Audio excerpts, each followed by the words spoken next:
मेरे नौजवानों, आज आपके पास दौलत है, आपके पास नॉलेज है, आपके पास आला दिमाग है। मैं आपसे सवाल करता हूं, जरा सोचो, तुम्हारे दिमाग से उम्मत को क्या मिल रहा है? तुम्हारी सलाहियत से उम्मत को क्या मिल रहा है? तुम्हारी दौलत से इस्लाम का क्या फायदा हो रहा है? अरे जिस जवानी से आप उम्मत को कोई फायदा ना पहुंचा सकें, जिस दौलत से आप अल्लाह के दीन का बोलबाला ना कर सकें, जिस सलाहियत से आप उम्मत को कोई फायदा ना पहुंचा सकें, किस काम की वो सलाहियत, किस काम की वो दौलत, किस काम की वो जवानी? अल्लाह ने फरमाया, वब्तगि फीमा आताकल्लाहु दारल आखिरा, मेरे बंदे तू दुनिया में रह करके आखिरत की तैयारी कर। वला तंस नसीबक मिनद दुनिया, तू दुनिया में अपना हिस्सा मत भूल, तू दुनिया में अपना हक मत भूल। तू दुनिया को भी कमा, लेकिन आखिरत को अपनी जिंदगी का टारगेट बना ले। हमें दुनिया को छोड़ना नहीं है। हमें तो कुरान में सबसे जामे दुआ जो सिखाई गई, रब्बना आतिना फिद दुनिया हसना व फिल आखिरति हसनतन व क़िना अज़ाबन नार। परवरदिगारा, तू हमें दुनिया में भी भलाई अता फरमा और आखिरत में भी भलाई अता फरमा और जहन्नम के अजाब से बचा ले। हमें यह सबसे जामे दुआ सिखाई गई। मैं इस बात को नोट कर लीजिए, पूरे यकीन के साथ कहता हूं कि जिस घर में नमाज बर्बाद होगी, जिस सोसाइटी में नमाज बर्बाद होगी, उस सोसाइटी और समाज में शहवतें बेलगाम हो जाएंगी। उस समाज और सोसाइटी में गुनाहों का बाजार गर्म हो जाएगा। क्यों?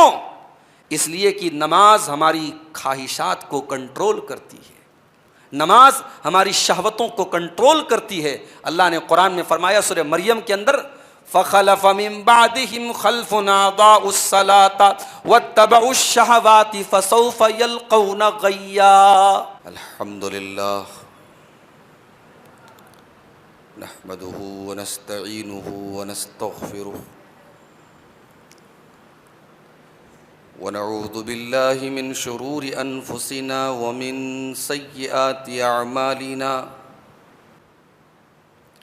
मन यहदिहिल्लाहु फला मुदिल्ल लहु व मन युद्लिल फला हादिय लहु।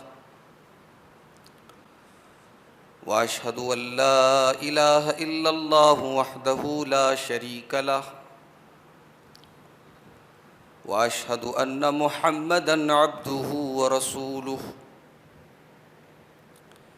या अय्युहल्लज़ीना आमनुत्तक़ुल्लाहा हक़्क़ तुक़ातिही वला तमूतुन्न इल्ला व अंतुम मुस्लिमून। या अय्युहन्नासुत्तक़ू रब्बकुमुल्लज़ी ख़लक़कुम मिन नफ़्सिन वाहिदह व ख़लक़ मिन्हा ज़ौजहा व बत्थ मिन्हुमा रिजालन कसीरन व निसाअ वत्तक़ुल्लाहल्लज़ी तसाअलून बिही वल अरहाम इन्नल्लाहा काना अलैकुम रक़ीबा। या अय्युहल्लज़ीना आमनुत्तक़ुल्लाहा व क़ूलू क़ौलन सदीदा युस्लिह लकुम अअमालकुम व यग़फ़िर लकुम ज़ुनूबकुम व मन युतिइल्लाह व रसूलहु फ़क़द फ़ाज़ फ़ौज़न अज़ीमा। अम्मा बअदु फ़इन्न ख़ैरल हदीथि किताबुल्लाह व ख़ैरल हदी हदी मुहम्मदिन सल्लल्लाहु अलैहि वसल्लम व शर्रल उमूरि मुहदतातुहा व कुल्ल मुहदततिन बिदअह व कुल्ल बिदअतिन ज़लालह व कुल्ल ज़लालतिन फ़िन्नार। अऊज़ु बिल्लाहि मिनश शैतानिर रजीम। बिस्मिल्लाहिर रहमानिर रहीम। इअलमू अन्नमल हयातुद दुनिया लइबुन व लहवुन व ज़ीनतुन व तफ़ाख़ुरुन बैनकुम व तकातुरुन फ़िल अमवालि वल औलाद कमथलि गैथिन अअजबल कुफ़्फ़ार नबातुहु सुम्म यहीजु फ़तराहु मुस्फ़र्रा सुम्म यकूनु हुतामा व फ़िल आख़िरति अज़ाबुन शदीदुन व मग़फ़िरतुन मिनल्लाहि व रिज़वान वमल हयातुद दुनिया इल्ला मताउल गुरूर। हज़रात उलमाए किराम, मोहतरम बुज़ुर्गों, नौजवान साथियों, पर्दा नशीन माँ और बहनों, प्यारे बच्चों, मेरे भाइयों, मैंने आपके सामने सूरतुल हदीद की आयत नंबर 20 तिलावत की है खुतबे मसनूना के बाद। इस आयत करीमा में अल्लाह तबारक व तआला ने इंसान की सारी ज़िंदगी को समेट दिया है एक आयत के अंदर। इंसान की दुनिया की ज़िंदगी में इंसान किन किन चीज़ों से गुज़रता है, अल्लाह ताला ने उस पूरी इंसानी ज़िंदगी को एक आयत के अंदर बयान कर दिया। तो इंसान की दुनिया की हकीकत क्या है, इस एक आयत को समझ ले तो काफ़ी है। अल्लाह फरमाता है, इलमू अन्नमल हयातुद दुनिया लइबु व लहवु व ज़ीना। मेरे बंदो जान लो, दुनिया की ज़िंदगी या तो खेल है, या तो तमाशा है, या तो जीनत है। गौर कीजिएगा, उलमा कहते हैं कि इस आयत में अल्लाह ताला ने बचपन से लेकर के बुढ़ापे तक इंसान जिन चीज़ों को तरजीह देता है, जिन चीज़ों को पसंद करता है, उसका जिक्र किया है। पहली चीज़ क्या है? इंसान की ज़िंदगी खेल है।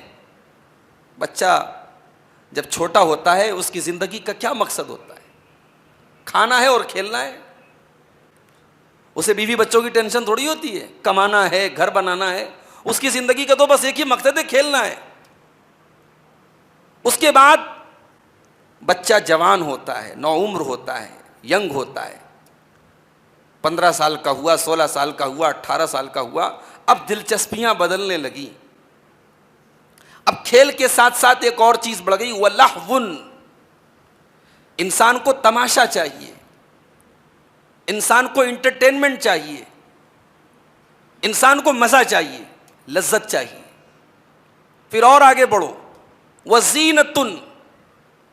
इंसानी जिंदगी का फिर तीसरा स्टेज आता है जीनत का, एट्रैक्शन का। लड़का हो चाहे लड़की हो, अच्छे कपड़े पहनना, अच्छे हेयर स्टाइल रखना, खुद को सजाना संवारना, यह मकसद हो जाता है। उसके बाद अल्लाह फरमाता है, व तफाखुरुम बैनकुम। फिर जिंदगी और आगे बढ़ती है, शादी होती है, इंसान पैसे कमाने लगता है, जिम्मेदारियां उसके कंधों पर आती हैं। फिर एक दूसरे के ऊपर फख्र जताने लगता है। कोई माल में आगे बढ़ने की कोशिश कर रहा है, कोई दुनिया की शोहरत हासिल करने के पीछे भाग रहा है। व तफाखुरुम बैनकुम। फिर एक दूसरे के ऊपर फख्र जताना ही जिंदगी का मकसद बन जाता है। फिर और आगे जिंदगी बढ़ती है, बच्चे हो गए, पैसे भी कमा लिए, अब उम्र ढलने लगी, बुढ़ापा आने लगा।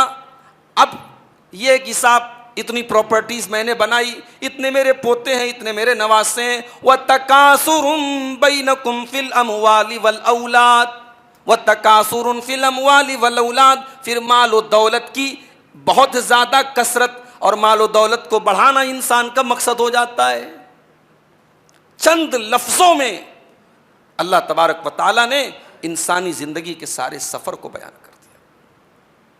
उसके बाद अल्लाह ने फरमाया, कमसली गैसिन आजबल कुफ्फार नबातुहु। ऐ इंसान, तेरी ज़िंदगी की मिसाल ऐसी है जैसे आसमान से बारिश होती है और ज़मीन से पैदावार निकलती है, ज़मीन से सब्ज़ा निकलता है। कमसली गैसिन आजबल कुफ्फार नबातुहु। जब खेती निकलती है, जब ज़मीन से पौधे निकलते हैं तो किसान बहुत खुश हो जाता है, उसको लहलाता देख करके, उसको हरा भरा देख करके। सुम्मा यहीजु फतराहु मुस्फर्रा। फिर एक दिन ऐसा आता है कि वो खेती पक जाती है और जर्द हो जाती है, उसका हरापन निकल जाता है, उसके अंदर पीलापन आने लगता है। जैसे इंसान की ज़िंदगी में जवानी में हरा भरापन रहता है, बुढ़ापे में चेहरों पर झुर्रियाँ पड़ जाती हैं, बाल पक जाते हैं। इंसान जैसे पेड़ पौधे पीले पड़ जाते हैं, इंसान भी पीला पड़ जाता है। सुम्मा तराहु मुस्फर्रा। सुम्मा यकूनु हुतामा, फिर अल्लाह फरमाता है कि उसको चूरा चूरा बना दिया जाता है। वो जमीन से निकलने वाले पेड़ पौधे, एक नौबत ऐसी आती है, एक वक्त ऐसा आता है कि उसको काट करके फेंक दिया जाता है। ये इंसानी जिंदगी के मुख्तलिफ हालात हैं। अल्लाह ने दुनिया की जिंदगी को जमीन से होने वाली पैदावार से तशबीह दी है। उसके बाद फरमाया वफिल आखिरति अज़ाबुन शदीदुन व मग़फ़िरतुम मिनल्लाहि व रिज़वान। मेरे बंदो, तुम दुनिया की जिंदगी के पीछे पड़ते हो जबकि दुनिया को एक दिन फना हो जाना है। तुम आखिरत की तैयारी क्यों नहीं करते? आखिरत में तो दो ही मामलात होने वाले हैं, या तो अल्लाह का अजाब है या अल्लाह की मग़फ़िरत है, या तो जहन्नम है या तो जन्नत है। आखिरत में कोई तीसरा ऑप्शन नहीं है। या तो जहन्नम है या जन्नत है, या अल्लाह का अजाब है या अल्लाह की रहमत है। वफ़िल आखिरति अज़ाबुन शदीदुन व मग़फ़िरतुम मिनल्लाहि व रिज़वान। आखिरत में या तो अल्लाह का अजाब है या अल्लाह की मग़फ़िरत और अल्लाह की रज़ा है। वमल हयातुद दुनिया इल्ला मताउल गुरूर। लेकिन मेरे बंदो, जिस दुनिया के पीछे पड़ कर के तुम आखिरत को भूले बैठे हो, ये दुनिया तो धोखे का सामान है। धोखे की, इस धोखे से ज्यादा इसकी कोई हकीकत नहीं है। दुनिया एक धोखा है, और इसको प्रैक्टिकल लाइफ में आप देख लीजिए। इस दुनिया ने आज तक किसी के साथ वफा की है? जिंदगी भर इंसान पैसे कमाता है, प्रॉपर्टी बनाता है, क्या लेके जाता है भाई?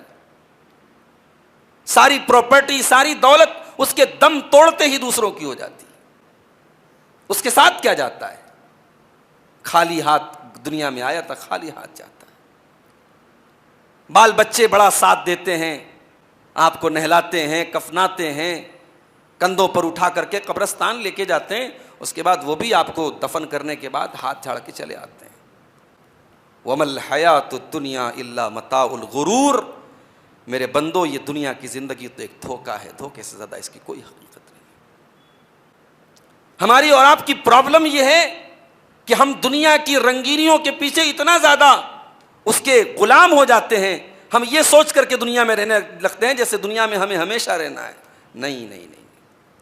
हर जुमा की नमाज में आप सूरह आला की तिलावत सुनते हैं, इमाम साहब ये आयत पढ़ते हैं, बल तुसिरूनल हयातद दुनिया।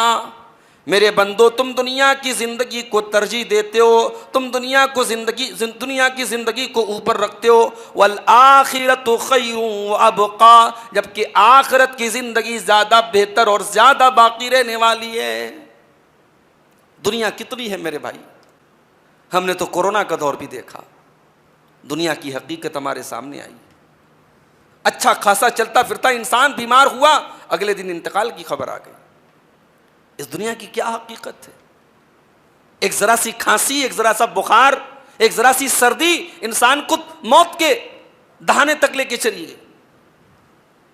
जब दुनिया की जिंदगी की कोई वैलिडिटी नहीं है, इसका कोई भरोसा नहीं है, इसके पीछे काहे जलील हो रहे हो मेरे भाई? उस जिंदगी को बेहतर बनाओ जो फॉरएवर है, जो परमानेंट है, या हमेशा रहना है। हारून रशीद एक बहुत बड़ा खलीफा गुजरा है। उसके दौर में एक बहुत बड़े आलिम थे, इब्न सम्माक रहमतुल्लाह अलैह।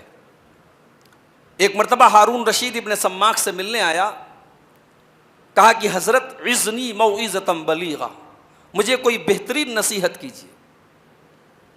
इब्न सम्माक ने कहा कि अमीरुल मोमिनीन, फर्ज कर लीजिए कि आप रेगिस्तान में सफर कर रहे हैं और आपको बहुत तेज प्यास लगी है। इतनी तेज प्यास आपको लगी है कि अगर आपको पानी नहीं मिला तो आप मर जाएंगे। इतने में एक शख्स आता है, उसके पास थोड़ा सा पानी है, उसके पास एक प्याले में थोड़ा सा पानी है। वो कहता है कि मैं आपको ये पानी एक शर्त पर दूंगा, आप अपनी आधी हुकूमत मुझे दे दें, मैं ये पानी आपको दे दूंगा। तो अमीरुल मोमिनीन आप क्या करेंगे उस वक्त?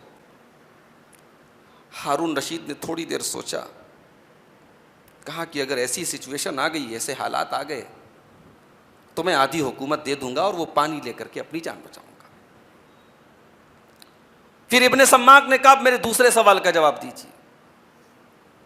उसी रेगिस्तान में आपने पानी पी लिया, पानी आपके बदन में अटक गया, अब आपको शदीद पेशाब लगा है लेकिन पेशाब निकल नहीं रहा है, आप तड़प रहे हैं मछली की तरह, आपका पेशाब रुक गया है।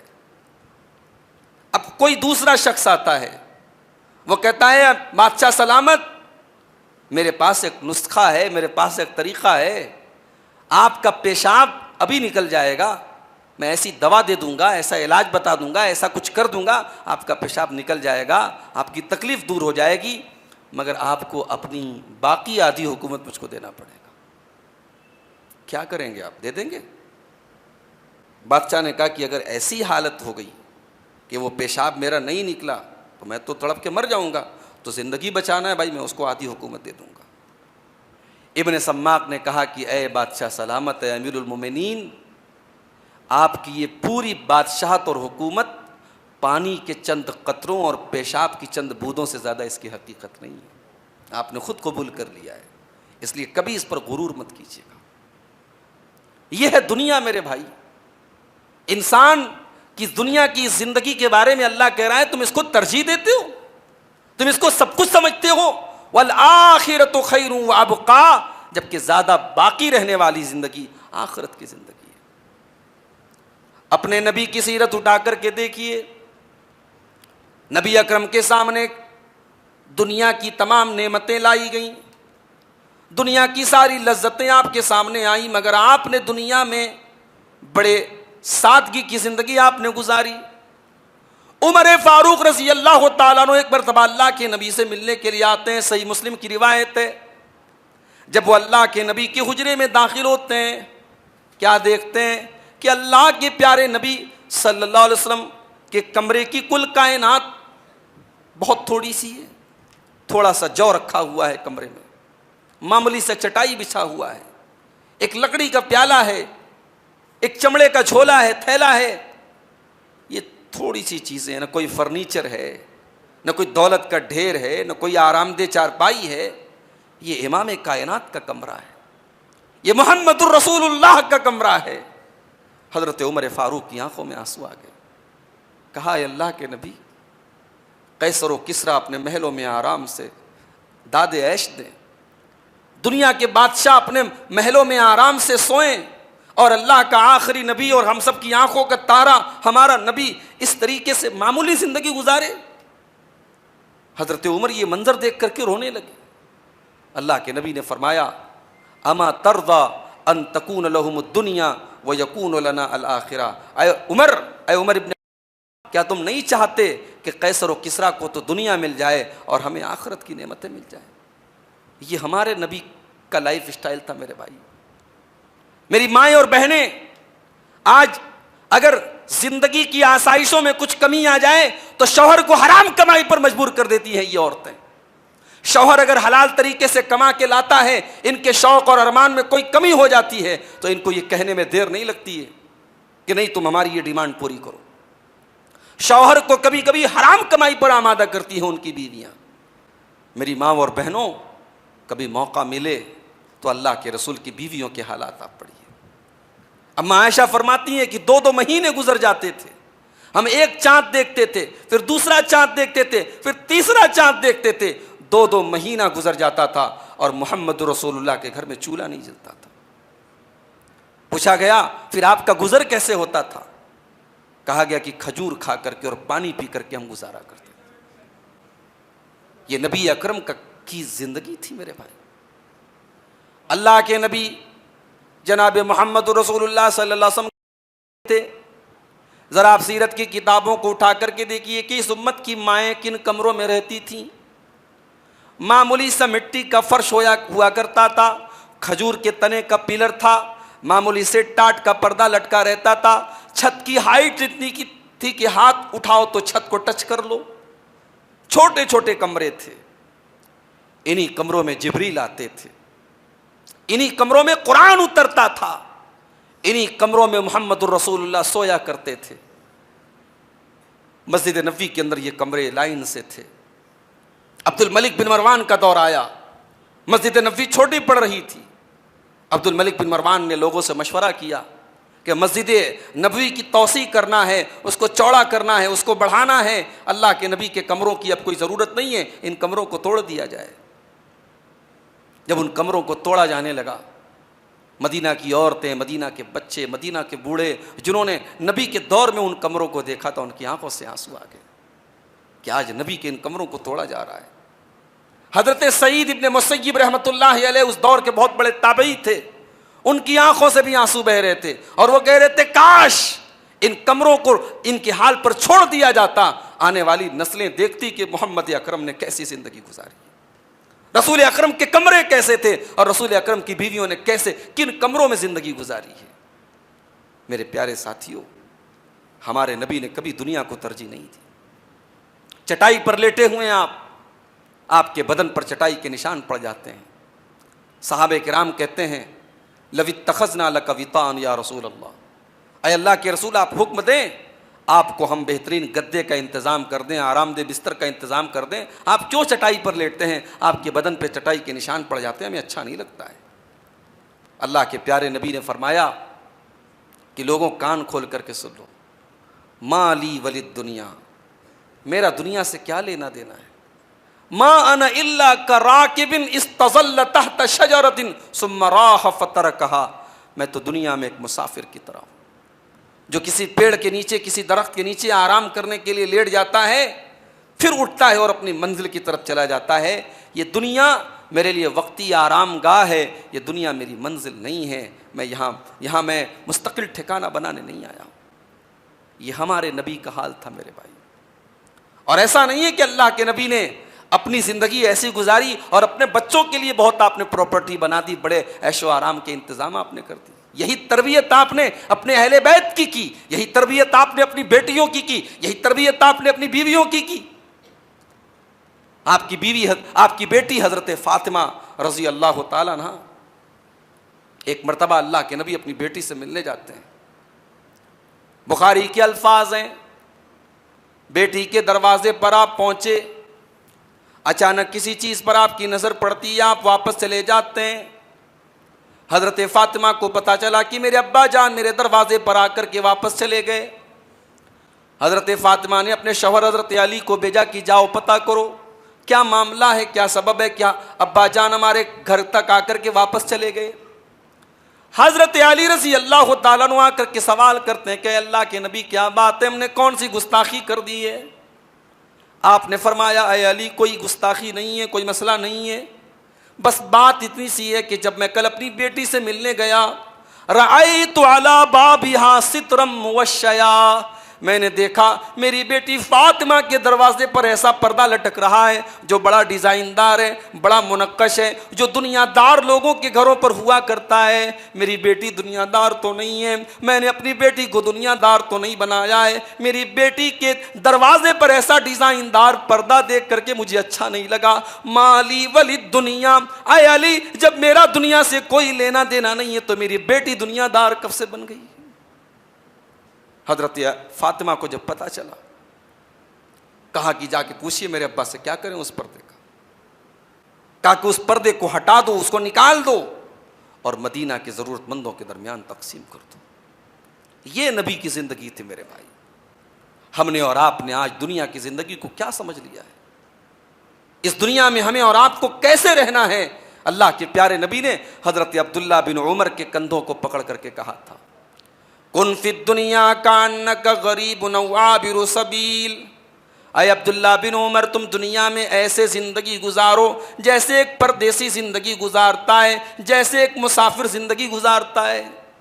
परदेसी परदेश में दिल नहीं लगाता है, वो ये सोच करके ज़िंदगी गुजारता है ये मेरा वतन नहीं है, या मुझे हमेशा नहीं रहना है। आपके हिंदुस्तान के बहुत सारे लोग कतर में काम करते, सऊदी में काम करते, दुबई में काम करते हैं, अच्छे घरों में रहते हैं, एसी लगा हुआ है वहाँ, मगर उनको हमेशा अपने वतन की याद आती है, उनको हमेशा अपने घर की याद आती है। अल्लाह के नबी ने फरमाया दुनिया में ऐसे रहो जैसे परदेसी रहता है, जैसे मुसाफिर रहता है। उसके बाद अब्दुल्लाह इब्ने उमर कहते हैं इज़ा अस्बहत फला तंतज़िरिल मसाअ व इज़ा अमसैत फला तंतज़िरिस सबाह, जब सुबह हो जाए तो शाम का इंतज़ार मत करो और शाम हो जाए तो सुबह का इंतज़ार मत करो। वखुज़ मिन सिहतिका लिमरदिक व मिन हयातिका लिमौतिक, और अपनी ज़िंदगी में अपनी मौत की तैयारी कर लो, अपनी सेहत के दिनों में अपनी बीमारी की तैयारी कर लो। मेरे नौजवानों, आज ज़रा अपनी ज़िंदगियों का जायज़ा लो।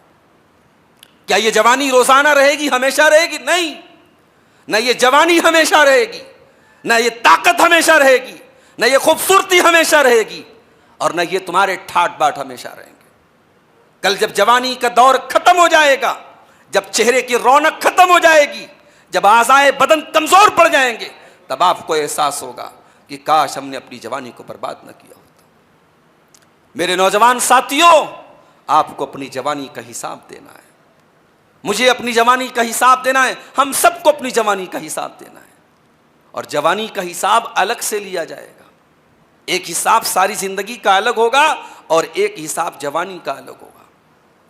अल्लाह के नबी फरमाते हैं, ला तज़ूलु क़दमा इब्न आदम मिन इंद रब्बिही यौमल क़ियामह, क़यामत के दिन आदम का बेटा अपनी जगह से हिल नहीं पाएगा जब तक वो 5 सवालों का जवाब न दे दे।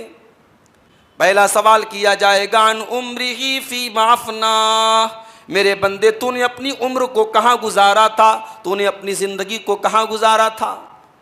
दूसरा सवाल, वअन शबाबिही फ़ीमा अबलाह, मेरे बंदे तूने अपनी जवानी को कहाँ पुराना किया था, तूने अपनी जवानी को कहाँ बिताया था, कहाँ बिताया था। रमज़ान का महीना है, अल्लाह का घर है। मैंने देखा नौजवानों को मस्जिद में बैठे हुए हैं, तरावी की नमाज हो रही है, इधर इमाम साहब ने सलाम फेरा, उधर झट से मोबाइल निकाला, देखा कलकत्ता ने कितना स्कोर बनाया, दिल्ली ने कितना स्कोर बनाया, IPL के स्कोर देखे जा रहे हैं। ये शर्म की बात नहीं है? यानी हमारा दिमाग, हमारा जहन आज IPL और क्रिकेट मैच के पीछे इतना दीवाना हो चुका है कि हम अल्लाह के घर की हुर्मत को भी पामाल, हम तरावी की नमाज को भी पामाल कर रहे हैं। जवाब देना पड़ेगा अल्लाह की बारगाह में कि क्या तुम्हारे जहन और दिमाग पर इस कदर नशा चढ़ गया था दुनिया के लहव लईफ का और दुनिया के खेल तमाशों का। आज हालात ये हैं कि मस्जिदों के अंदर मोबाइल पर गाने बज रहे हैं। तारीख में कभी ये दौर नहीं आया था कि अल्लाह के घर में म्यूजिक की आवाज सुनी गई हो, अल्लाह के घर में बेहुदा तस्वीरें देखी गई। आज मोबाइल पर बैठ करके नौजवान मस्जिदों में भी वो फेसबुक के रील्स चेक कर रहा है, इंस्टाग्राम के वीडियोस देख रहा है। इस जवानी का हिसाब देना पड़ेगा मेरे भाई। वान शबाबिही फीमा अबला, तेरी जवानी तूने कहां गुजारी, तुझे हिसाब देना पड़ेगा। तीसरा सवाल किया जाएगा, वान मालिही मिन ऐन इक्तसबहु, तूने माल कहां से कमाया था। चौथा सवाल किया जाएगा, वफीमा अनफकहु, तूने माल कहां पर खर्च किया था। और आखिरी सवाल ये किया जाएगा, वमाज़ा अमिल फीमा अलीमा, तूने जो इल्म हासिल किया था उस इल्म के ऊपर तूने अमल कितना किया था। ये सवालात होंगे और इन सवालों का जवाब अब्दुल गफ्फार साहब को भी देना है, हाफिज मंजूर साहब को भी देना है, हमारे मौलवी साहब को भी देना है, सबको देना है, आलिम को भी देना है, जाहिल को भी देना है, सबको देना है। अब हर नौजवान गौर कर ले कि वो क्या जवाब देगा अल्लाह को। जवानी पर नाज न करो मेरे भाइयों, जवानी देखो, सहाबे किराम की जवानी देखो, मुसअब इब्न उमैर को देखो, लंबे लंबे बाल रखने वाले मेरे नौजवानों, आला से आला फैशन कपड़े पहनने वाले मेरे नौजवानों, आओ जरा तारीख की किताबें उठा के देखो, जरा सीरत की किताबें उठा के देखो। मुसअब इब्न उमैर अपने जमाने का बड़ा ही हैंडसम नौजवान था, बड़ा ही स्मार्ट नौजवान था, बड़ा ही खूबसूरत नौजवान था। उसके बाल के क्या कहने, उसके कपड़ों के क्या कहने, उसके जूतों के क्या कहने। मुसअब इब्न उमैर सुबह को जो खुशबू लगाते थे शाम को दोबारा नहीं लगाते थे, शाम को जो खुशबू लगाते थे सुबह को नहीं लगाते थे। उनकी खुशबुएं अलग होती थी, उनके कपड़े बाहर से आते थे, उनके जूते यमन से आते थे। बड़े बड़े बाप के बेटे थे, नाजो नेमत में पले हुए थे, ऐशो आराम की जिंदगी गुजारते थे। मुसअब इब्न उमैर ने एक दिन अल्लाह के नबी की बातों को सुना, इस्लाम उनके दिल में उतरा, अल्लाह के नबी के पास आए, आपके हाथ पर कलमा पढ़ा, इस्लाम ले आए। इधर इस्लाम लाए, उधर बाप ने घर से निकाल दिया, मां ने घर के दरवाजे बंद कर दिए, ऐशो आराम की जिंदगी छीन गई। मुसअब इब्न उमैर जो मक्का का सबसे खूबसूरत नौजवान था, जो मक्का का सबसे कीमती लिबास पहन करके निकला करता था, आज इस्लाम लाने के बाद और मुसलमान होने के बाद वही मुसअब इब्न उमैर मक्का की गलियों में पैबंद लगा कपड़ा पहन करके चल रहा है। सहाबे किराम जब मुसअब इब्न उमैर को देखते थे तो ठंडी सांस लेकर के कहते थे, हाय मुसअब इब्न उमैर, इस नौजवान ने इस्लाम की खातिर अपनी उस कीमती जिंदगी को, उस ऐशो आराम की जिंदगी को कुर्बान कर दिया। और यही मुसअब इब्न उमैर होते हैं।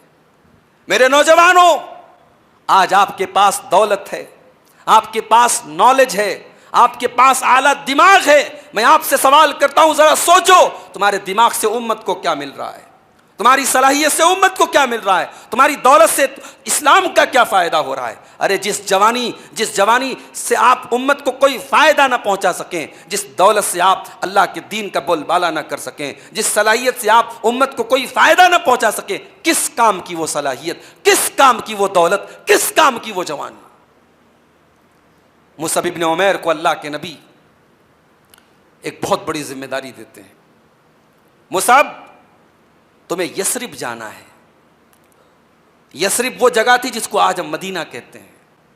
अल्लाह के नबी ने कहा कि मुसअब तुम्हें यसरिब जाना है, वहां के लोगों के दिल में इस्लाम के लिए बड़ी गुंजाइश है, वहां के चंद लोग इस्लाम ले आए हैं, तुम्हें वहां जाकर के इस्लाम की दावत को फैलाना है और वहां की जमीन को इस्लाम के लिए नरम बनाना है। अल्लाह के नबी सल्लल्लाहु अलैहि वसल्लम ने हजरत मुसअब इब्न उमैर को मदीना भेजा, अपना सफ़ीर बना करके, अपना मुबल्लिग बना करके, अपना एम्बेसडर बना करके। मुसअब इब्न उमैर मदीना पहुंचते हैं और बड़े बेहतरीन तरीके से इस्लाम की तबलीग करने लगते हैं। और चंद महीनों के अंदर मुसअब इब्न उमैर इतनी मेहनत करते हैं कि मदीना का कोई घर ऐसा नहीं बचता है जहाँ कोई ना कोई इस्लाम पर चलने वाला ना हो, जहाँ कोई ना कोई ला इलाहा इल्लल्लाह मुहम्मद रसूलुल्लाह पढ़ने वाला ना हो। हर घर में कोई ना कोई मुसलमान हो जाता, इतनी मेहनत करते हैं। उसके बाद जब ग़ज़वे उहद होता है, अल्लाह के नबी मदीना आते हैं और बाद में एक लड़ाई होती, उहद की लड़ाई। उहद की लड़ाई में मुसअब इब्न उमैर शहीद होते हैं। ये नौजवान जिसने अपनी जवानी को अल्लाह के दीन के लिए कुर्बान कर दिया था, आज अपनी जान भी अल्लाह की राह में दे देते हैं, शहीद हो जाते हैं। और जब मुसअब इब्न उमैर शहीद होते हैं, बड़े लंबे तड़ंगे थे, हाइट थी उनकी अच्छी खासी, तो जो कफन की चादरें थी, वो कफन की चादर मुसअब इब्न उमैर की बॉडी के हिसाब से छोटी थी और इतनी गुंजाइश नहीं थी कि किसी एक मैयत के लिए दो कफन की चादर हो। एक ही चादर में मैयत को कफना करके उसको कब्र में उतारना था। हज़रत मुसअब इब्न उमैर के सर को ढांपा जाता था तो पैर खुल जाता था, पैर को ढांपा जाता था तो सर खुल जाता था। अल्लाह के नबी ने इनके सर को कवर किया और पैर के ऊपर एक इज़खिर घास आती थी, उस घास के ज़रिए उनके पैर को कवर करके उनको कब्र में उतारा। ये नौजवान थे मेरे भाई। हज़रत अब्दुर्रहमान इब्न औफ रज़ी अल्लाह ताला अन्हु जब इस वाक़े को याद करते थे रोने लगते थे। रमज़ान के महीने में इफ्तार सजता था, इफ्तार की थाली सजती थी, इफ्तार छोड़ के उड़ जाते थे, रोने लगते थे और कहते थे अल्लाह की कसम, ये वो लोग हैं जिन्होंने अपनी अल्लाह के लिए नेकियां की और अल्लाह के पास चले गए, और हम तो अपनी नेकियों का मज़ा खा रहे हैं, अपनी नेकियों का बदला खा रहे हैं। मेरे नौजवान साथियों, जवानी इसलिए नहीं होती कि उसे शराब में लुटा दिया जाए, जवानी इसलिए नहीं होती है उसे ज़िनाकारी और बदकारी में गुजार दिया जाए, जवानी इसलिए नहीं होती है कि उसे गैर महरम लड़कियों से चैटिंग करके गुजार दी जाए। ये जवानी अल्लाह की बड़ी अजीम नेमत है, अल्लाह का हिसाब देना पड़ेगा। जवानी की इबादत अल्लाह को बड़ी पसंद है। अल्लाह के नबी फरमाते हैं क़यामत का दिन होगा, रब्बुल आलमीन अपने कुछ स्पेशल बंदों को अपने अर्श का साया देगा। उन खास बंदों में, उन स्पेशल बंदों में अल्लाह के नबी सल्लल्लाहु अलैहि वसल्लम सबसे पहले उस बादशाह का जिक्र करते हैं जो अदल व इंसाफ करने वाला हो, और उसके बाद कहते हैं वशाबुन नशा फी इबादतिल्लाह, वो नौजवान जिसने अपनी जवानी को अल्लाह की इबादत में गुजारा। मेरे भाइयों, मेरे नौजवान साथियों, दुनिया की तारीख उठा करके देखो। अगर आप ये समझते हैं कि ये दौलत बड़ी कीमती चीज है, ये दौलत ही सब कुछ है, तो आओ हम आपको एक ऐसे दौलतमंद के पास लेके चलते हैं जिसकी दौलत का ये हाल था कि कुरान कहता है व आतैनाहु मिनल कुनूज़ि मा इन्न मफातिहहु लतनूउ बिल उस्बा। उसके खजानों की कुंजियां, उसके खजानों की चाबियां बड़े बड़े पहलवान बड़ी मुश्किल से उठाया करते थे। दुनिया उस दौलतमंद को कारून के नाम से जानती थी। उस कारून की दौलत का ये आलम था कि उसके खजानों की चाबियां बड़े बड़े पहलवान बड़ी मुश्किल से उठाते थे। उसको अपनी दौलत पर बड़ा नाज भी था। वो कहता था कि ये दौलत इन्नमा उतीतहु अला इल्म, ये दौलत मेरे इल्म से मिली है, मेरी नॉलेज से मिली है, मेरे टैलेंट से मिली है, मेरे दिमाग से मिली है। अल्लाह ने क्या किया? फ़ख़सफ़ना बिही व बिदारिहिल अर्द। अल्लाह ने कारून की दौलत को और कारून के महल को और कारून के खजाने को ज़मीन में धंसा दिया। न कारून की दौलत उसके काम आई, न कारून का खजाना उसके काम आया, न कारून के नौकर चाकर उसके काम आए। अल्लाह ने उसे ज़मीन में धंसा करके ख़त्म कर दिया। मेरे नौजवान साथियों, अगर आपको अपने जिस्म की ताकत पर नाज है, अगर आपको यह लगता है कि आपकी बॉडी और आपके जिस्म की ताकत ये बड़ी कीमती चीज़ है, तो आओ, दुनिया में हमने ऐसी कौमों को भी देखा है जिन्हें अल्लाह ने इतना मजबूत बनाया था, इतना ताकतवर बनाया था, इतने बड़े डील डोल वाला बनाया था कि वो कहा करते थे, मन अशद्दु मिन्ना कुव्वा, मन अशद्दु मिन्ना कुव्वा। हमसे ज़्यादा ताकतवर कौन है, हमसे बड़ा बॉडी बिल्डर कौन है, हमसे ज़्यादा जिस्मानी ताकत वाला कौन है। दुनिया इन कौमों को कौम आद और कौम समूद के नाम से जानती है। कौम आद और कौम समूद जो पहाड़ों को काट काट करके मकान बनाते थे, जो बड़े बड़े चट्टानों से पहाड़ों को काट काट करके मकान बनाते थे, जब अल्लाह ने इन कौमों को बर्बाद किया, अल्लाह फरमाता फ़अम्मा आदुन फ़उहलिकू बित्ताग़िया।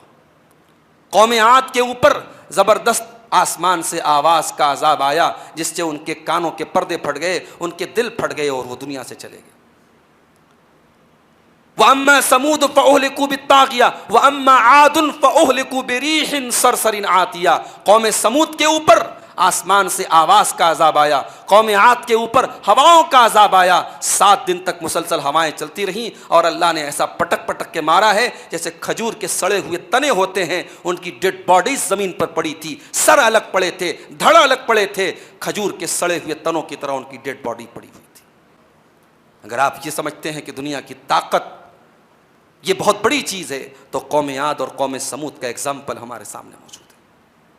अगर आपको यह लगता है कि बादशाहत बड़ी ऊंची चीज़ है, हुकूमत बड़ी ऊंची चीज़ है, दुनिया में किसी पोस्ट और मनसब का मिल जाना बड़ी अच्छी चीज़ है, माफ़ कीजिएगा, फ़िरौन बहुत बड़ा बादशाह था। फ़िरौन बहुत बड़ा बादशाह था, इतना बड़ा बादशाह था कि मूसा अलैहिस्सलाम से कहता था, हाज़िहिल अनहारु तजरी मिन तहती, ए मूसा, मुझसे क्या बात करते हो, देखो मैं कितना बड़ा बादशाह हूं, मैं कितना पावरफुल हूं, देखो मेरे नीचे कितनी बड़ी बड़ी नहरें बहती हैं। फिरौन को अपनी नहरों पर नाज था, फिरौन को अपनी नदियों पर नाज था। अल्लाह ने उसी एक नदी में, उसी एक दरिया में, बहरे कुलजुम में अल्लाह ने डूबा डूबा करके मारा था फिरौन को। और जब फिरौन मर गया, अल्लाह ने फरमाया, कम तरकू मिन जन्नातिन व उयून व ज़ुरूइन व मकामिन करीम। जरा फिरौन को देखो, अपने पीछे कितने बड़े बड़े बागात छोड़ के गया, कितने बड़े बड़े चश्मे छोड़ के गया, कितने बड़े बड़े महलों को छोड़ करके गया। आज उन महलों में रहने वाला कोई नहीं है, उन बागात का फल खाने वाला कोई नहीं है, उन चश्मों का पानी पीने वाला कोई नहीं है। आज कज़ालिका व औरसनाहा कौमन आखरीन, आज हमने फ़िरौन के महलों में दूसरों को बसा दिया। फ़मा बकत अलैहिमुस्समाउ वल अर्दु वमा कानू मुनज़रीन। और फ़िरौन के मरने के बाद न ज़मीन रोई है, न आसमान रोया है। ज़मीन ने भी सुकून की सांस ली, आसमान ने भी सुकून की सांस लिया कि चलो एक गुनहगार, एक बदकार, एक जालिम दुनिया से ख़त्म हुआ। ज़मीन ने सुकून की सांस ली, आसमान ने सुकून की सांस ली, न ज़मीन रोई है, न आसमान रोया है। तो मेरे भाइयों, दुनिया की हुकूमत पर नाज न करना, दुनिया की दौलत पर नाज न करना, दुनिया से दिल न लगाना। शायर कहता है, जगह जी लगाने की दुनिया नहीं है, जगह जी लगाने की दुनिया नहीं है, ये इबरत की जा है, तमाशा नहीं है। अल्लाह ने फरमाया सूरह यूनुस के अंदर, इन्नल्लज़ीना ला यरजूना लिक़ाअना वरदू बिल हयातिद दुनिया वत्मअन्नु बिहा वल्लज़ीना हुम अन आयातिना गाफिलून। जो लोग हमसे मुलाकात की उम्मीद नहीं रखते, जिनको अल्लाह के पास जाने की उम्मीद नहीं है, जिनको जन्नत की उम्मीद नहीं है, जिनको अल्लाह ताला से मुलाकात पर जिनका ईमान नहीं है, और जो दुनिया की ज़िंदगी पर खुश हो गए और दुनिया की ज़िंदगी से सेटिस्फाइड हो गए, अल्लाह फरमाता है उलाइका मअवाहुमुन नार, उन्हीं लोगों का ठिकाना जहन्नम है। दुनिया से कभी सेटिस्फाइड मत होना मेरे भाई, दुनिया से मुतमईन मत होना। ये इस्लाम ये भी नहीं कहता कि आपको दुनिया में रहना नहीं है। इस्लाम इसकी भी तालीम नहीं देता कि आप जंगलों में चले जाएं, आप पहाड़ों पे चले जाएं, बीवी बच्चों को छोड़ दें, दुनिया को छोड़ दें। नहीं, इस्लाम की ये तालीम नहीं है। दुनिया में रहें, बीवी का हक अदा करें, बच्चों का हक अदा करें, रिश्तेदारों का हक अदा करें, पैसे भी कमाएं, बिजनेस भी करें, मगर दुनिया को सब कुछ न समझें। अल्लाह ने फरमाया वब्तगि फीमा आताकल्लाहुद्दारल आखिरा, मेरे बंदे तू दुनिया में रह करके आखिरत की तैयारी कर। वला तंस नसीबक मिनद दुनिया, तू दुनिया में अपना हिस्सा मत भूल, तू दुनिया में अपना हक मत भूल। तू दुनिया को भी कमा, लेकिन आखिरत को अपनी ज़िंदगी का टारगेट बना ले। हमें दुनिया को छोड़ना नहीं है।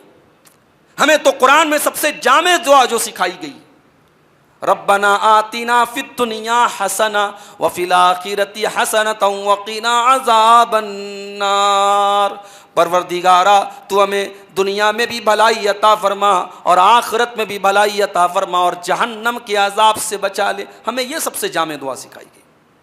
तो दुनिया में रह करके हमें आखिरत की तैयारी करना है। दुनिया को सब कुछ नहीं समझना है, दुनिया को टारगेट नहीं बनाना है। हमारा टारगेट आखिरत होना चाहिए। ये बड़ी प्यारी हदीस है, इसको आप अपने सामने रखिए। दुनिया की जिंदगी को हमें टारगेट नहीं बनाना है। अल्लाह के प्यारे नबी फरमाते हैं मन कानतिल आखिरतु हम्महु, जिसने आखिरत को अपनी जिंदगी का टारगेट बना लिया, जिसने आखिरत की जिंदगी को अपना मकसद बना लिया, जअल अल्लाहु गिनाहु फी क़ल्बिही, अल्लाह ताला उसके दिल को दौलतमंद बना देगा, उसके दिल को सुकून की दौलत दे देगा। असल दौलत होती है दिल के सुकून की दौलत। इंसान के पास करोड़ों की दौलत हो लेकिन सुकून न हो, रातों को चैन की नींद न हो, हमेशा टेंशन सताता रहता हो, हमेशा फिक्र में लगा रहता हो, तो इस दौलत का क्या फायदा है मेरे भाई। अल्लाह के नबी कह रहे आखिरत को टारगेट बना लो, हम तुम्हें सुकून की दौलत देंगे, तुम्हारे दिल को गनी कर देंगे। वजमा लहू शमलहू, और तुम्हारे सारे मसाइल को हल कर देंगे, तुम्हारी सारी प्रॉब्लम को सॉल्व कर देंगे। और अल्लाह के नबी फरमाते व अततहु दुनिया वही रागिमतुन, दुनिया चल करके तुम्हारे पास आएगी।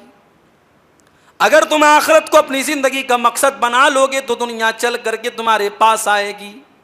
वमन कानति दुनिया हम्महु, और जिसने दुनिया की जिंदगी को अपना मकसद बना लिया, दुनिया को अपना टारगेट बना लिया, अल्लाह के नबी फरमाते हैं जाअलल्लाहु फ़क़रहु बैना ऐनैहि, अल्लाह ताला उसकी आंखों के सामने फ़कीरी रख देगा। दौलत के बावजूद उसको हमेशा फ़कीर होने का डर सताएगा, गरीब होने का डर सताएगा। व फ़र्रक़ अलैहि शमला, और अल्लाह ताला उसके मसाइल को और बढ़ा देगा, उसकी ज़िंदगी में टेंशन को और बढ़ा देगा। वलम यातिही मिनद दुनिया इल्ला मा क़ुद्दिर लहू, और दुनिया भी उतनी ही मिलेगी जितनी उसके मुकद्दर में लिखी है। मुकद्दर से ज़्यादा तो दुनिया नहीं मिलेगी। हम और आप अपनी माँ के पेट में थे, जब 120 दिन के हम हो गए, 4 महीने के हो गए, माँ के पेट में हम थे। अल्लाह के नबी फरमाते हैं कि रूह फूंक दी जाती है बच्चे के अंदर, बच्चे के अंदर रूह फूंक दी जाती है। इसलिए अल्लामा अलबानी का कहना है कि अगर 4 महीने के ऊपर का बच्चा मरा हुआ भी पैदा हो तो उसकी जनाजे की नमाज पढ़ी जाएगी। और दलील के एतबार से यही बात मजबूत भी है, जनाजा पढ़ना चाहिए अगर 4 महीने से ऊपर का बच्चा, क्योंकि रूह डाल दी गई है। वो हदीस ज़ईफ़ है जिसमें ये कहा गया कि बच्चा अगर मरा हुआ पैदा हो और उसके अंदर आवाज़ निकले तब उसकी जनाजा की नमाज पढ़ी जाएगी, वो हदीस सही नहीं है। तो ये बुखारी और मुस्लिम की हदीस है कि 4 महीने का बच्चा होता है तो रूह डाल दी जाती है। और फरिश्ता 4 चीज़ें लिखता है, फ़युक्तबु अमलुहु व अजलुहु व रिज़्क़ुहु व शक़िय्युन व सईदुन। फरिश्ता लिखता है इसका अमल क्या होगा, ये बड़ा होकर के अमल क्या करेगा। उसकी उम्र लिख दी जाती है, ये 20 साल चलेगा, 40 साल चलेगा, 70 साल चलेगा, 10 दिन में मर जाएगा, कितनी ज़िंदगी पाएगा लिख दिया जाता है। व रिज़्क़ुहु, और ये रिस्क कितना पाएगा, ये रोजी कितनी पाएगा, मां के पेट में लिख दी जाती है। मेरे नौजवानों, अल्लाह की कसम, तुम्हारे हिस्से का मुकद्दर तुम्हारी मां के पेट में लिख दिया गया है, कोई माई का लाल उसे छीन नहीं सकता है। हलाल तरीके से मेहनत करो और पैसा कमाओ। आपके मुकद्दर में अगर अल्लाह ने करोड़पति बनना लिखा है तो आपके वो करोड़ों कोई छीन नहीं सकता है। रिस्क लिख दिया गया माँ के पेट में। व शक़ियुन व सईदुन, और बंदा खुश नसीब होगा कि बदनसीब होगा, वो जन्नत का सफ़र तय करेगा कि जहन्नम का सफ़र तय करेगा, ये भी माँ के पेट में लिख दिया गया है। आज रोज़ी रोटी कमाने के लिए हमारा नौजवान, नमाज हो रही है साहब, अपने काम में लगा हुआ है। कितने लोग अल्लाह का हय्या अला सलाह की आवाज़ आ रही है, उनके कारखाने चालू हैं, उनकी दुकानें खुली हैं, उनके कारोबार चल रहे हैं। अल्लाह ने अपने नेक बंदों का जिक्र करते हुए कुरान में फरमाया, रिजालुल ला तुल्हीहिम तिजारतुन वला बैउन अन ज़िक्रिल्लाहि व इक़ामिस्सलाह। हमारे नेक बंदे तो वो हैं, दुनिया का कारोबार और दुनिया की तिजारत और दुनिया का कोई खेल तमाशा उनको अल्लाह के ज़िक्र से गाफिल नहीं करता, उनको नमाज कायम करने से गाफिल नहीं करता है। यख़ाफ़ून यौमन ततक़ल्लबु फ़ीहिल क़ुलूब वल अबसार, वो क़यामत के दिन से डरा करते हैं जिस दिन इंसानों के दिल और उनकी आँखें उलट पलट हो जाएंगी। आँखें अपनी जगह पर नहीं रहेंगी, दिल अपनी जगह पर नहीं रहेगा। क़यामत के दिन से डरते हैं, इसलिए उनका कारोबार, उनकी तिजारत उनको नमाज से गाफिल नहीं करती है। मेरे नौजवान भाइयों, मेरे बुजुर्गों, दुनिया के लिए आप कभी नमाज को ज़ाया मत कीजिए। और ये बात याद रखिए, जिस सोसाइटी में नमाज की कदर न होती हो, जिस समाज में नमाज को छोड़ा जाता हो, जिस घर के नौजवान बच्चे नमाज न पढ़ते हो, मैं इस बात को नोट कर लीजिए, पूरे यकीन के साथ कहता हूं कि जिस घर में नमाज बर्बाद होगी, जिस सोसाइटी में नमाज बर्बाद होगी, उस सोसाइटी और समाज में शहवतें बेलगाम हो जाएंगी। उस समाज और सोसाइटी में गुनाहों का बाजार गर्म हो जाएगा। क्यों? इसलिए कि नमाज हमारी ख्वाहिशात को कंट्रोल करती है, नमाज हमारी शहवतों को कंट्रोल करती है। अल्लाह ने कुरान में फरमाया सूरह मरियम के अंदर, फ़ख़लफ़ मिन बादिहिम ख़ल्फ़ुन अज़ाउस सलाता वत्तबउश शहवाति फ़सौफ़ यल्क़ौन ग़य्या। हमारे नबियों के बाद, हमारे पैगंबरों के बाद ऐसे नालायक लोग आए जिन्होंने नमाजों को बर्बाद किया और ख्वाहिशात की पैरवी की। ऐसे लोग जहन्नम की आग में जाएंगे। पता ये चला कि जो नमाजों को बर्बाद करता है वो ख्वाहिशात के पीछे पड़ जाता है। और इसी तरीके से अल्लाह ताला दूसरे मकाम पर कुरान में कहता है, अक़िमिस्सलाता इन्नस्सलाता तन्हा अनिल फ़हशाइ वल मुनकर, बेशक नमाज बेहयाई और बुराई से रोका करती है। तो नमाज से मत कहिए कि मुझे काम है, अपने काम से कहिए, अपने कारोबार से कहिए कि नमाज का टाइम है, और नमाज के टाइम सारे कारोबार बंद कर दीजिए। अल्लाह ने कुरान के 29वें पारे में फरमाया कि क़यामत के दिन ऐसे भी लोग आएंगे, अल्लाह उनको हुक्म देगा कि सजदा करो, फला यस्ततीऊना, वो सजदा नहीं कर पाएंगे। अल्लाह कहेगा झुक जाओ, वो झुक नहीं पाएंगे। क्यों? अल्लाह फरमाएगा इनको दुनिया में हुक्म दिया गया था झुकने का, लेकिन ये नहीं झुके थे। दुनिया में इन्हें सजदा का हुक्म दिया गया था, इन्होंने दुनिया में सजदा नहीं किया था, तो आज आखिरत में भी ये सजदा नहीं कर पाएंगे अल्लाह की बारगाह में। शायर कहता है, वो एक सजदा जिसे तू गिरां समझता है, वो एक सजदा जिसे तू गिरां समझता है, हजार सजदों से देता है आदमी को नजात। मेरे भाइयों, अल्लाह की बारगाह में झुकने वाले बन जाओ। अल्लाह की बारगाह में जब आप झुकेंगे, अल्लाह सबसे बेनियाज कर देगा। जो अल्लाह के दर का फ़कीर बन जाए, जो अल्लाह के दर का मोहताज बन जाए, अल्लाह उसे दूसरों का मोहताज नहीं रखेगा। हज़रत अली रज़ी अल्लाह तआला अन्हु कहते हैं, अल्लाह के नबी ने मुझे बड़ी प्यारी दुआ सिखाई थी। किसी के ऊपर अगर कर्ज़ है, कोई कर्ज से परेशान है, तो इस दुआ को पढ़ा करें, इंशाअल्लाह कर्ज की अदायगी का रास्ता अल्लाह ताला बना देगा। बड़ी प्यारी दुआ है, और इस दुआ के अंदर बंदा अल्लाह के दर का अपने आप को मोहताज बनाता है। दुआ के अल्फाज ये हैं, अल्लाहुम्मा क़्फ़िनी बिहलालिका अन हरामिका व अग़्निनी बिफ़ज़लिका अम्मन सिवाका। ऐ अल्लाह, अपने हलाल के ज़रिए मेरे लिए काफ़ी हो जा। ऐ अल्लाह, हराम की ज़रूरत न पड़े, मुझे हलाल इतना दे दे वो मेरे लिए काफ़ी हो जाए। और ऐ अल्लाह, तू अपने फ़ज़ल व करम से इतना गनी कर दे, इतना मालदार कर दे, इतना बेनियाज कर दे कि मैं किसी दूसरे का मोहताज न रहूँ। वो अग़्निनी बिफ़ज़लिका अम्मन सिवाका, अपने फ़ज़ल व करम से मुझे दूसरों का तू मोहताज न बना, दूसरों से बेनियाज कर दे। तो मेरे भाइयों, ये दुनिया की हकीकत है, और दुनिया को छोड़कर, आखिरत को छोड़ करके अगर हम दुनिया को तरजीह दे रहे हैं तो ये बहुत घाटे का सौदा है। हम और आप होश के नाखून लें और दुनिया को हम उस तरीके से गुजारें जैसे कुरान और हदीस में गुजारने का हुक्म दिया गया है। हम दुनिया की लज्जतों का और दुनिया की नेमतों का जायज़ हद में रह कर के हम फ़ायदा उठाएं, लेकिन अपना असल टारगेट हम आखिरत को बनाएं। परवरदिगार आलम हम सबको इसकी तौफीक अता फ़रमाए। अल्लाह कहने से सुनने से ज़्यादा हम सबको अमल की तौफीक दे। हमारे नौजवानों की इस्लाह फ़रमाए, हमारी माओ बहनों की इस्लाह फ़रमाए। अल्लाह हमारी टूटी फूटी इबादतों को कबूल फ़रमाए। जब तक हम दुनिया में ज़िंदा रहें, इस्लाम पर ज़िंदा रहें, हम सब का ख़ात्मा ईमान पर हो। आमीन। वमा अलैना इल्लल बलागुल मुबीन। अस्सलामु अलैकुम व रहमतुल्लाहि व बरकातुहू।